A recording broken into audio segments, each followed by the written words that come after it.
नमस्कार, जय श्री राम। बहुत स्वागत है आप सभी का। मैं हूं आपके साथ एस्ट्रोलॉजर अपर्णा शर्मा। आज का ये विशेष वीडियो जो बनाने जा रहे हैं, इसमें सभी के जो आपके प्रश्न थे कमेंट सेक्शन के माध्यम से, उन सभी को लेकर, उन सभी के उत्तर को लेकर आज सभी के आपके साथ जुड़े हैं।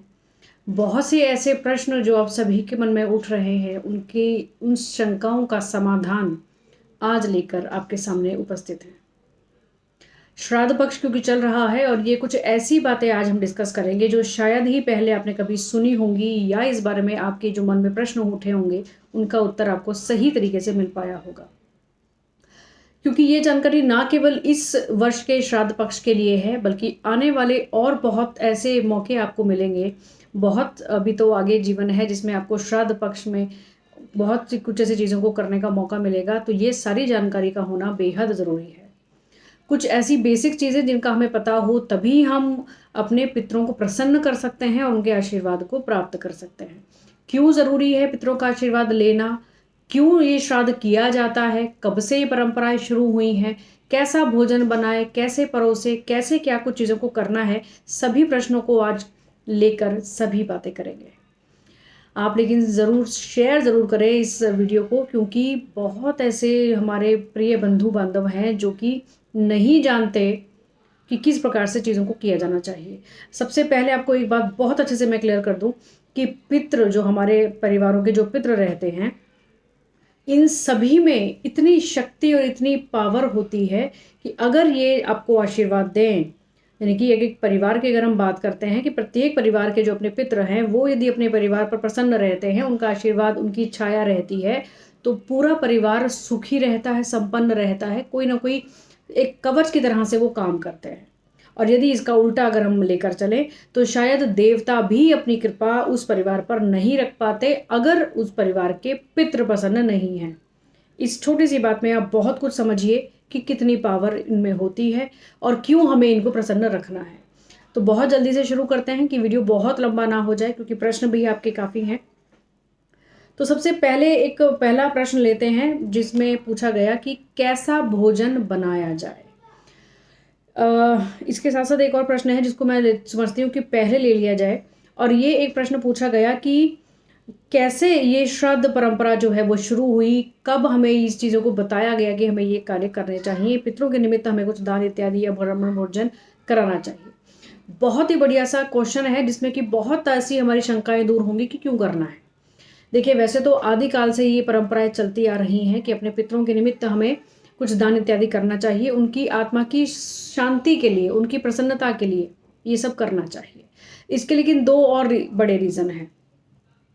पहला तो ये आप सभी को ये मालूम ही है, क्योंकि जब महाभारत का युद्ध हुआ और उसमें बहुत सारी सेना मारी गई थी, ये सभी हम जानते हैं।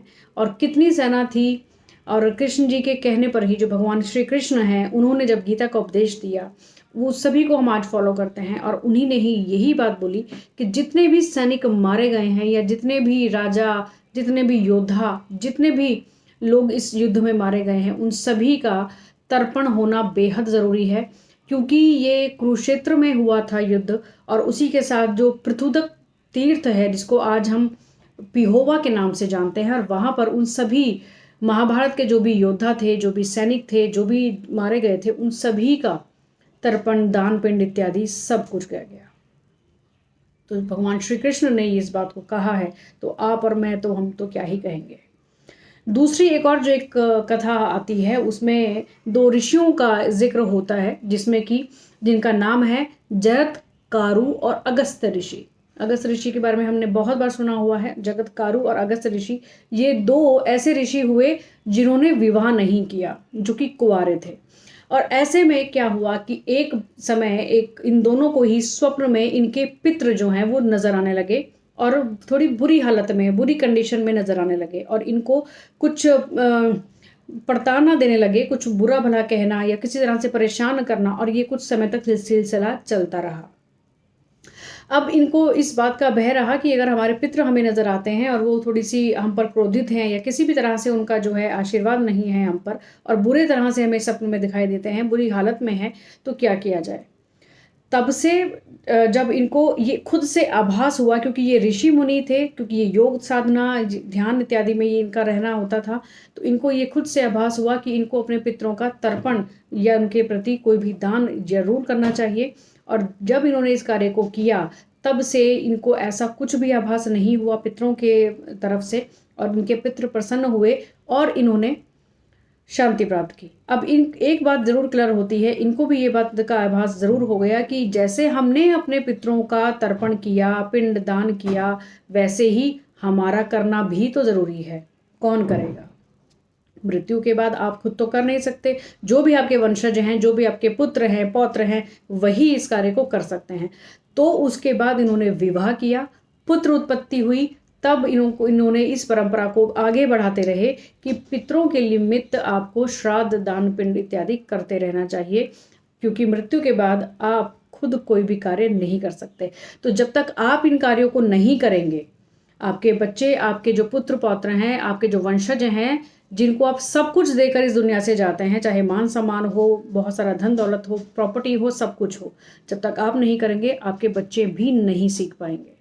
ये सब चीज़ें करनी बेहद ज़रूरी होती हैं। और आपके पितरों जिन्होंने सब कुछ आपके लिए छोड़ा, जब सब कुछ आपको दिया, उनके लिए हम इतना तो कर ही सकते हैं कि पूरे साल में एक तिथि, एक दिन उनके लिए भोजन बनाया जाए और ब्राह्मण को कराया जाए, कुछ भी दान इत्यादि उनके लिए किया जाए।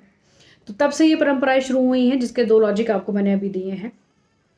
इसी संदर्भ में एक और भी बात है कि हम पुत्र प्राप्ति क्यों चाहते हैं। आपको एक बात चलते चलते जरूर से बता दूं, इस टॉपिक को खत्म करके फिर अगले टॉपिक पर आते हैं कि पुत्र चाहते हैं। आज दुनिया में आज बहुत देखा होगा आपने कि हर एक परिवार में देखा रहे तो बेटा होना चाहिए, पुत्र होना चाहिए। उसका रीज़न, एग्जैक्टली जो रीज़न है उसको सभी भूल चुके हैं। केवल ये होड़ लगी हुई है कि बेटा होना चाहिए, बेटा होना चाहिए। बेटा और बेटी में कोई भी डिफरेंस नहीं है, क्योंकि वंश वृद्धि के लिए बेटी भी जरूरी है और बेटा भी जरूरी है।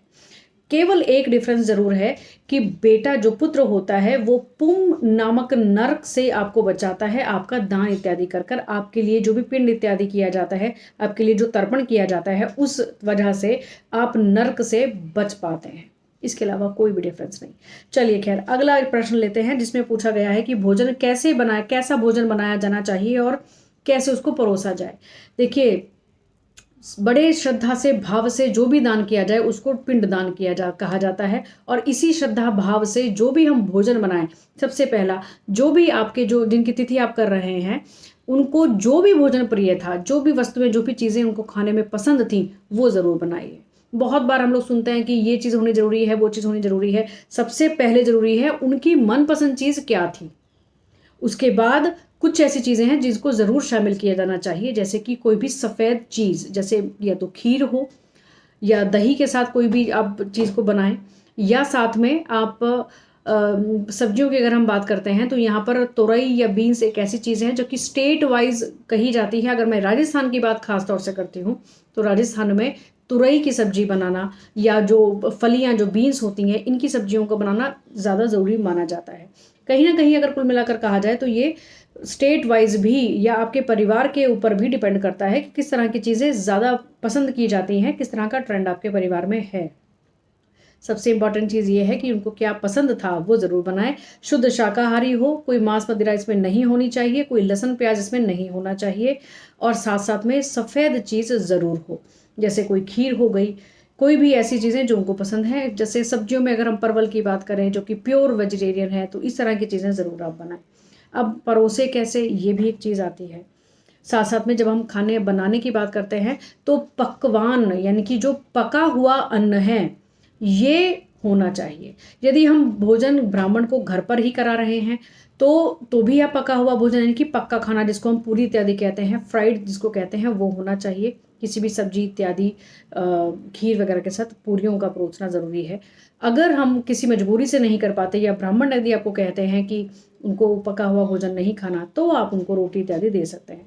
अगर इसी सिचुएशन को हम ऐसे लें कि हमें मंदिर में दान देकर आना है भोजन, अगर हमें मंदिर में देकर आ रहे हैं, ब्राह्मण घर पर नहीं आ सकते, तो पका हुआ खाना यानी कि पकवान, यानी कि पूरी इत्यादि होनी ज़रूरी है। क्योंकि अगर आप रोटी बनाकर मंदिर में ले जाना चाहते हैं तो यहाँ रास्ते में जाते जाते ही वो अशुद्ध हो जाएगी। पका हुआ खाना अशुद्ध नहीं होता है, इसलिए यदि मंदिर में देकर आना है तो ऐसे में पका हुआ खाना होना चाहिए। यदि घर पर ही करा रहे हैं तो पका हुआ खाना हो, यदि कोई मजबूरी है तो रोटी प्रयोग कर सकते हैं।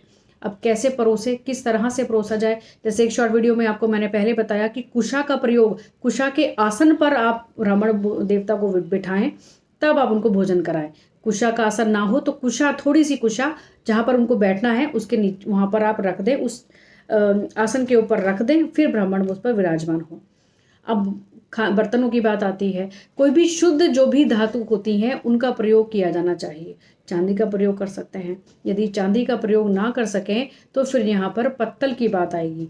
केले का पत्ता है जो कि शुद्ध माना जाता है, उस पर आप परोस सकते हैं। जो ढाक के पत्ते होते हैं इन पर आप भोजन परोस सकते हैं। जो ढाक के पत्ते यानी कि जो पलाश का जो वृक्ष है इसके जो पत्ते हैं, इससे बने हुए पत्तल, इस पर आप भोजन परोस सकते हैं।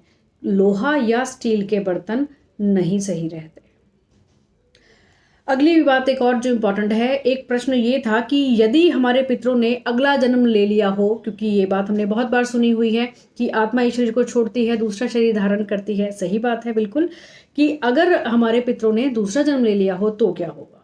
ऐसे में देखिए, वैसे तो खैर श्रद्धा भाव से आप जब भी तिथि को करते रहते हैं, वैसे तो खैर 3 पीढ़ियों तक ही केवल श्राद्ध किया जाता है। तीसरी पीढ़ी यदि आ चुकी है उसके बाद आप श्राद्ध नहीं करते।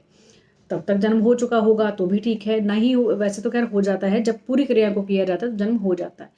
और एक बात आप ध्यान रखिए, अगर जन्म उससे पहले ही हो चुका है, जब तक हम श्राद्ध कर रहे हैं उससे पहले ही जन्म हो चुका है, तो भी बड़े श्रद्धा भाव से अगर आप भोजन ब्राह्मण को करा रहे हैं अपने पितृ के नाम से जिनका जन्म हो चुका, कभी आप महसूस कीजिएगा पूरे इन 16 दिनों में कभी ना कभी एक दिन और एक समय ऐसा जरूर होता है जब आपको भूख नहीं लगती, जबकि आपने बहुत अच्छे से खाना खाया हुआ है या नहीं खाया हुआ, लेकिन एक समय ऐसा ज़रूर महसूस करेंगे कि जब आपको भूख नहीं लगती है, या मन इन दिनों में कई बार बड़ा उदास रहता है। इन दिनों में आपके मूड स्विंग्स बहुत ज़्यादा हो पाते हैं। ये सब रीज़न वहीं से जुड़ा हुआ होता है। कुछ और भी प्रश्न है जिसको कि पार्ट 2 में कवर करेंगे। आज के लिए यहीं पर समाप्त करते हैं। अभी बहुत सारे इंपॉर्टेंट क्वेश्चंस हैं क्योंकि वीडियो बहुत लंबा होगा, तो पार्ट 2 में इसको कवर करते हैं। आज के लिए नमस्कार, जय श्री राम।